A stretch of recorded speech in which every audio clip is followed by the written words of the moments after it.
কয়েকদিন ধরে মেয়েটা বায়না ধরেছে তার চুল কেটে দিতে হবে, কিন্তু তার চুল তো কাটা যাবে না, কারণ তার চুলটা হচ্ছে রেখে দেওয়া হয়েছে, কিন্তু সে সেটা বুঝতেই চাচ্ছিল না। আমার কাছে মেয়ে বাচ্চাদের একটু চুল বড় হইলে দেখতে ভালো লাগে, তাই শখ করে আমার মেয়ের চুলটা রেখে দিয়েছিলাম, কিন্তু আমার মেয়ে নাছর বান্দা কিছুতেই বুঝতেছিল না তার চুল কাটতেই হবে। তাই শেষমেশ না পেরে দেখেন আমি নিজেই একটু মেয়েকে সান্ত্বনা দেওয়ার জন্য চুলগুলো কেটে দিচ্ছি। তো যাই হোক, আপনারা দেখতে থাকেন কিভাবে দেখেন আমি আমার মেয়ের চুলগুলো একটু সাইজ করি, যাতে মেয়েও খুশি থাকে এবং মেয়ের মাও কিন্তু আমাকে বারবার বলতেছিল চুলটা একটু সাইজ করে দেওয়ার জন্য। তাই আমাদের বাসায় কাজ করার জন্য একটা কেসি ছিল, সেই কেসি দিয়ে আজকে আর সাথে একটা চিরুনি দিয়ে আমার মেয়ের চুলগুলো ইনশাল্লাহ ঠিক করে দিব।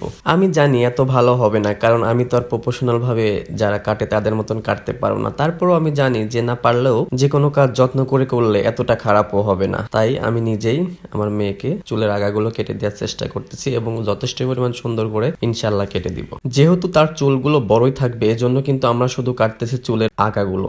দেখেন এই যে সামান্য একটু আগা ধরে ধরে সুন্দর করে কেটে দিচ্ছি। আর দেখেন আমার মেয়েও কত মাশাআল্লাহ অনেক শান্ত সুষ্ঠ, কত সুন্দর ভাবে দাঁড়িয়ে আছে। অনেক বাচ্চারা কিন্তু চুল কাটতে গেলে অনেক কান্নাকাটি চিল্লাচিল্লি করে, আমার মেয়ে দেখেন কত সুন্দর ভাবে মাশাআল্লাহ অনেক ভালোভাবে দাঁড়িয়ে আছে। এজন্য আমি কিন্তু চুলটাকে কাটতে গিয়ে অনেকটাই মজা পাইতেছি। তো যাই হোক, কথা বলতে বলতে কিন্তু আমাদের চুল কাটা শেষ। আপনারা অবশ্যই কমেন্ট করবেন কেমন হয়েছে আমার এই চুল কাটাটা। আর যদি ভিডিওটি ভালো লেগে থাকে অবশ্যই লাইক কমেন্ট শেয়ার করার অনুরোধ রইল আপনাদের কাছে।